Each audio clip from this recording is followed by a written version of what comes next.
যে এই আইন স্থগিত করছেন না, বর্তমান পরিস্থিতিতে কোনো পরিবর্তন যেন না হয় সেই বিষয়টা কি বলেছেন। ওয়াকফ বোর্ডে অমুসলিমদের রাখায় স্থগিতাদেশ দেওয়া হচ্ছে, বিষয়টাকে কিভাবে দেখছেন? এটা আপনাদের কাছে ধাক্কা? দেখুন, এ নিয়ে আমি বেশি কিছু মন্তব্য করতে এই মুহূর্তে পারবো না। তবে একটা কথা মনে রাখা উচিত যে আদালতের জন্ম হয়েছে মানুষের জন্য, মানুষ আদালতের জন্য জন্মায়নি। বিলের মধ্যে স্পষ্ট করে বলা আছে যে অমুসলমানরা ওই বোর্ডের মেম্বার হবেন না, কিন্তু যেখানে অ্যাডমিনিস্ট্রেটিভ পার্ট আছে তো সেখানে অমুসলমান থাকবেন। আরে তো মুখ্যমন্ত্রী অনুপ্রেরণা দিয়েছেন রাখার। 2022 সালের নোটিফিকেশনে উনি কুনাল বোসকে অ্যাকাউন্টস অফিসার বানিয়েছেন পশ্চিমবঙ্গের ওয়াকফ বোর্ডে।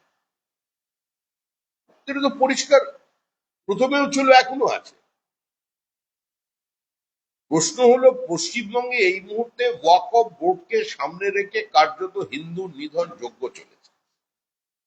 পশ্চিমবঙ্গে ওয়াকফ বোর্ডকে সামনে রেখে ইসলামিক রিপাবলিক বানানোর যে ইন্টারন্যাশনাল একটা কনস্পিরেসি আছে, আজকে সেটাকে প্রতিষ্ঠিত করা হচ্ছে। আপনি যে কোনো বিলের বিরোধিতা করতে পারেন, প্রতিবাদ করতে পারেন,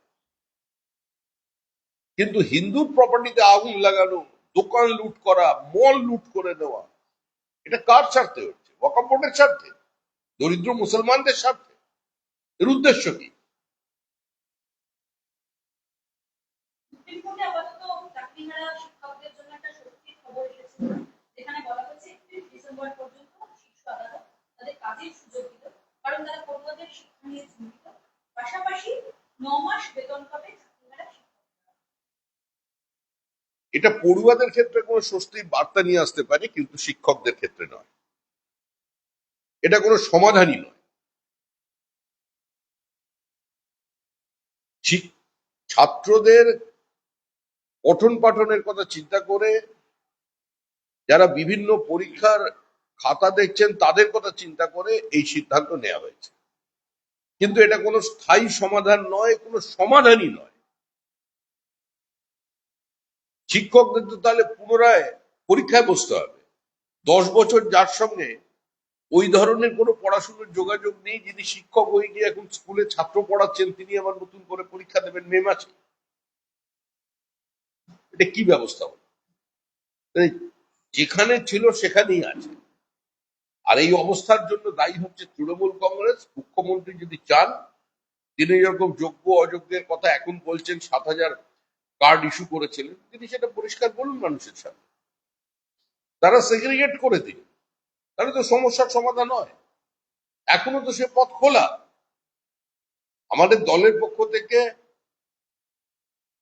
প্রাক্তন বিচারপতি এবং সাংসদ, তিনি তো এই মন্তব্য প্রথম দিনই করেছেন। তিনি আহ্বান জানিয়েছেন রাজ্য সরকারকে, এছাড়া অন্য কোনো পথ খোলা নেই। যারা নিজেদের মেধার উপরে ভিত্তি করে চাকরি পেয়েছিলেন, তাদের জীবন যৌবনকে লুট করলো বর্তমানের সরকার। ডিসেম্বর পর্যন্ত মাইনে পাবে, এটা কি স্বস্তি হলো?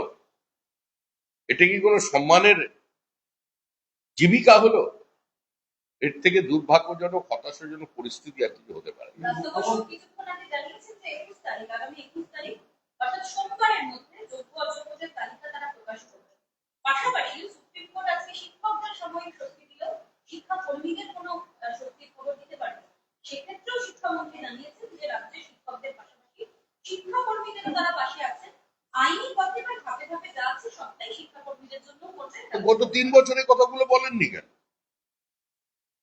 গত 3 বছর ধরে যে ধারাবাহিক যোগ্য অযোগ্যদের কথা চলছে, বা যখন হাইকোর্টে সেগ্রিগেশন হলো, তদানীন্তন বিচারপতি অভিজিৎ গঙ্গোপাধ্যায় যখন একটি রায় দিয়ে বেশ কিছু জনের কে অযোগ্য ঘোষণা করে দিয়েছিলেন, তখন তারা সেই সেগ্রিগেশনটা মেনে নেননি কেন? তারা তো প্রতারণা করলেন যোগ্য শিক্ষকদের সঙ্গে, যারা যোগ্যতার জন্য চাকরি পেয়েছিলেন তাদের সঙ্গে। হাইকোর্ট এবং সুপ্রিম কোর্ট তো বারবার রাজ্য সরকারের কাছে, পর্ষদের কাছে বলেছে যে আপনারা তালিকা দিন, পৃথকীকরণের দায়িত্বটা আপনারা নিন, কিন্তু তারা তো সেটা করতে পারেননি। তারা করতে পারেননি শুধুমাত্র নিজেদের দুর্নীতিকে ঢাকার জন্য। যারা লুট করেছে, যারা চাকরি বিক্রি করেছে, আর যারা চাকরি কিনেছে, তাদের আড়াল করবার জন্য গোটা পশ্চিমবঙ্গের শিক্ষা ব্যবস্থাকে ধ্বংস করে দিয়েছে। আজকে মমতা বন্দ্যোপাধ্যায় বলেছে সুপ্রিম কোর্টের রায় নিয়ে সেটা রাজ্য সরকার চেয়েছিল, এটা একটা বড় স্বস্তি আসে, মানে রাজ্য সরকার চেয়েছিল কোর্ট সেদিকেই রায় দিয়েছে। মুখ্যমন্ত্রী যদি মনে করেন যে কিছু শিক্ষককে ডিসেম্বর মাস পর্যন্ত মাইনে দিলে তাদের সমস্ত সমস্যার সমাধান হয়ে যাবে, তাদের যোগ্যতা মর্যাদা পাবে, তাদের মেধা প্রতিষ্ঠা পাবে এবং তারা সম্মানের সঙ্গে স্কুলে গিয়ে চাকরি করতে পারবেন, তাহলে সেটা স্বস্তি। মুখ্যমন্ত্রীর ব্যাখ্যা যদি চাকরিহারারা মেনে নেন, তাহলে আর আমাদের কি বলার থাকতে পারে। কিন্তু এটা কোনো সমস্যার সমাধান নয়, এবং এই সমস্যার সমাধান না হওয়ার জন্য যিনি দায়ী, তিনি হচ্ছেন রাজ্যের মুখ্যমন্ত্রী মমতা বন্দ্যোপাধ্যায় এবং তার সরকার। Plan A, plan B, plan C, plan D কাজে লাগলো কি মুখ্যমন্ত্রী বলেছিলেন। দেখুন, যারা চাকরি হারিয়ে আন্দোলন করছেন তাদের প্রতি আমরা আমাদের সমর্থন জানিয়েছি। মুখ্যমন্ত্রী plan A, plan B, plan C, plan D নিয়ে পশ্চিমবঙ্গের মানুষ চিন্তিত নন, এবং যারা প্রকৃত মেধার ভিত্তিতে চাকরি পেয়েছেন তারা জানেন পরিস্থিতি কি। কোনো প্ল্যান এ, প্ল্যান বি এখানে বিষয় নেই। এই মুহূর্তে পশ্চিমবঙ্গের সার্বিক শিক্ষার অবস্থা দেখে সুপ্রিম কোর্ট একটা সিদ্ধান্ত নিয়েছে, এটা কোনো সমাধান নয়। তৃণমূল সাংসদ অরূপ চক্রবর্তীর একটি ভিডিও ভাইরাল হয়েছে যেখানে তাকে দেখা যাচ্ছে প্রকাশ্যে তিনি পুলিশকে বলছেন, গাড়ি তার কাছে আসেনি, সামনে পুলিশের গাড়ি, তাই তিনি বলছেন যে সেই পুলিশ আধিকারিককে টু ওয়াইজ ফাদার মাদার করে দেবে, টু ওয়াইজ ফাদার মাদার করে দেবে। বলছে এই করতে পারে না, সংসদকে সম্মানই করতে পারে না, সামনে একটা গাড়ি থাকবে না, পাকা পুলিশ অফিসার ওসি হালদার। দেখুন, তৃণমূল কার্যত পশ্চিমবঙ্গে মনে করছে ওরা এটাকে শাসন করছে, সরকার পরিচালনা করছে না। তো একজন শাসকের মধ্যযুগীয় ব্যবস্থায় যে ধরনের আচরণ ছিল, তৃণমূলের আচরণটা অনেকটা সেই রকম। আমার বাংলা, আমরা এগিয়ে, সব দিক থেকে এগিয়ে আছে। তো সেটারই নিদর্শন মাত্র। তৃণমূলের যেটা সংস্কৃতি, সেটাই প্রতিধ্বনিত হয়েছে ওনার কণ্ঠে। দিলীপ ঘোষ প্রকাশ্যে বলছেন যে আত্মরক্ষায় অস্ত্র কিনুন, হিন্দুরা শুধু টিভি কিনবে, ফ্রিজ কিনবে, আর হাতিয়ার থাকবে না, নিজেদের বাঁচাতে হলে সবসময় পুলিশ রাখবে, এটা তো চলতে পারে না। আপনারা এটা সমর্থন করেন প্রকাশ্যে অস্ত্র কেনার ভাবনা? দেখুন, তরোয়ালের বিরোধিতা করতে গেলে বা তার সামনে দাঁড়াতে গেলে তো আপনি খুন্তি নিয়ে দাঁড়াতে পারবেন না।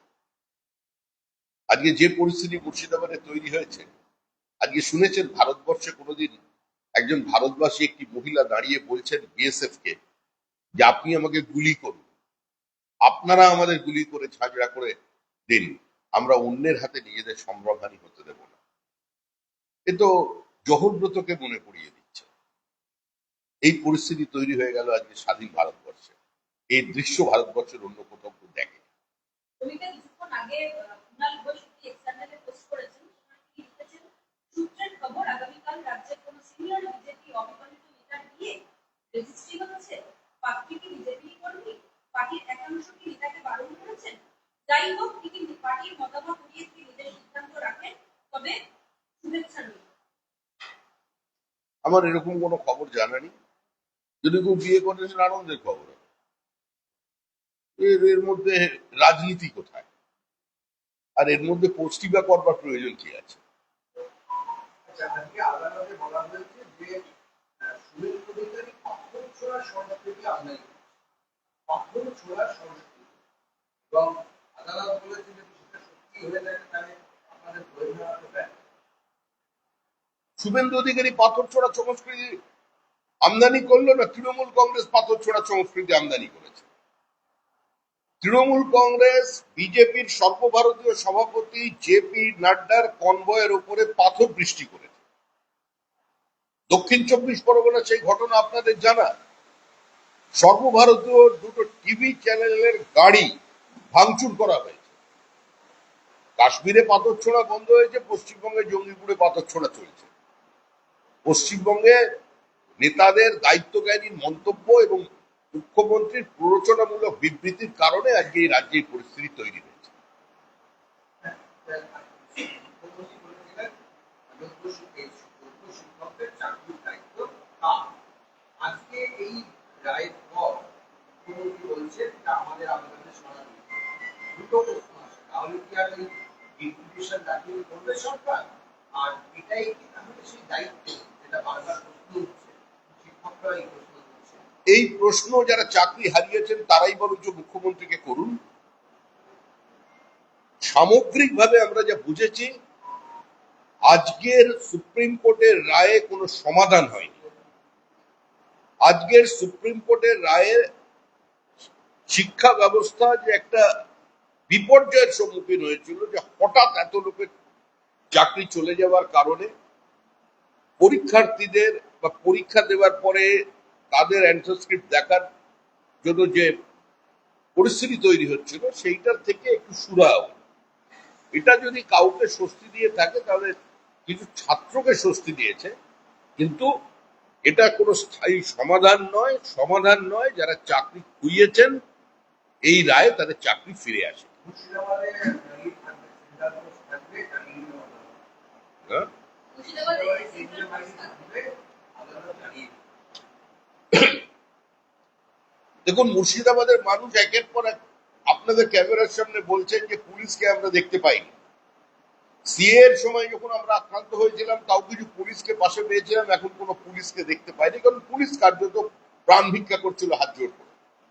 তো সেই জায়গায় দাঁড়িয়ে তো স্বাভাবিকভাবেই সেন্ট্রাল ফোর্সের প্রয়োজন আছে, কারণ পুলিশ সম্পূর্ণভাবে ব্যর্থ, মুখ্যমন্ত্রী পুলিশ মন্ত্রী হিসেবে ব্যর্থ। পুলিশ পরিস্থিতি নিয়ন্ত্রণ করতে পারেনি, বা পুলিশকে পরিস্থিতি নিয়ন্ত্রণ করতে দেওয়া হয়নি কিছু মানুষকে খুশি করার জন্য, ব্লক ভোটের জন্য। মুর্শিদাবাদে যাচ্ছেন রাজ্যপাল। রাজ্যপাল এতদিন পরে যাচ্ছেন, মানে সুকান্ত মজুমদার গেলেন, গতকাল থেকে দাবি তুললেন, তারপর রাজ্যপালের মানে এটা কি বিলম্বিত অনুবাদ? রাজ্যপাল সম্পর্কে বা রাজ্যপালের বিরুদ্ধে কোনো কথা বলবার কোনো সংস্কৃতি আমাদের নেই। তিনি সাংবিধানিক প্রধান। তো স্বাভাবিকভাবেই মানুষ চেয়েছিল তিনি আর একটু আগে যান। উনি এখন যাচ্ছেন। উনি গিয়ে যেটা বুঝবেন, এই মুহূর্তে পশ্চিমবঙ্গে আইনের শাসন নেই। এই মুহূর্তে পশ্চিমবঙ্গের সমস্ত সাংবিধানিক ব্যবস্থাটাই ভেঙে পড়েছে।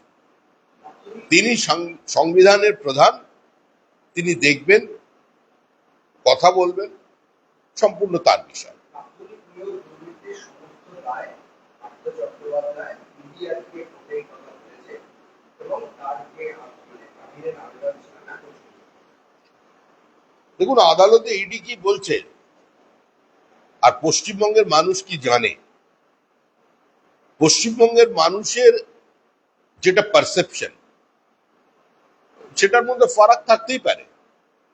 আইন তো আবেগ দিয়ে চলে না, আইন কোনো সহানুভূতি দিয়েও চলে না। কিন্তু আমরা প্রথমেও যা বলেছি, আজকেও তাই বলছি, যে পার্থ চট্টোপাধ্যায়ের পক্ষে এত বড় প্রাতিষ্ঠানিক দুর্নীতিকে টেনে নিয়ে যাওয়া সম্ভব ছিল না। এটা সর্বোচ্চ নেতৃত্বের অনুমোদন ছাড়া সম্ভব ছিল না, এবং আজকে আমরা সেই অবস্থানই দৃঢ় আছি।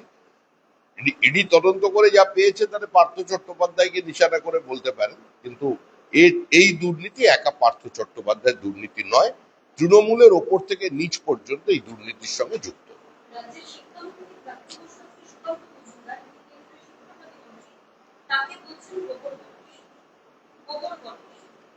হ্যাঁ, ওনার বক্তব্যকে স্বাগত জানাবেন না প্রত্যাখ্যান করবেন, সেটা পশ্চিমবঙ্গের মানুষ বিচার করবেন।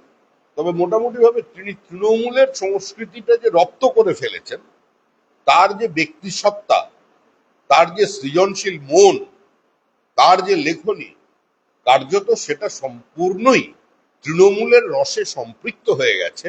তার এই বক্তব্য থেকে সেটাই বোঝা যাচ্ছে। কোভিডের সময় থেকে কার্যত সমান্তরাল প্রশাসন চালানো, তারপর সেবা ছয়। এবার ডায়মন্ড হারবার পুলিশের প্রশংসা অভিষেক বন্দ্যোপাধ্যায়। কোথাও বুঝিয়ে দেওয়া হলে তার নিয়ম মতো প্রশাসন সেটা আলাদা। বুঝলাম না। পুলিশ পুলিশ হয়ে সেখানকার প্রশংসা করেছে অভিজিৎ বন্দ্যোপাধ্যায়, কোথাও বিদ্যালয়ে বুঝিয়ে দিলে যে তার নিয়ন্ত্রিত প্রশাসন সেটা আলাদা। ওটা তৃণমূলের পারিবারিক ব্যাপার, ওটা তৃণমূল পরিকল্পিতভাবে করে আপনাদের সংবাদ মাধ্যমে স্পেস দখলের জন্য। তৃণমূল মানে একটা ফুটবল, তৃণমূলে আলাদা কেউ নেই, নেতা নেত্রী মন্ত্রী শান্তি সমাজ বিরোধী পুলিশ মিলেমিশে একাকার হয়ে গেছে।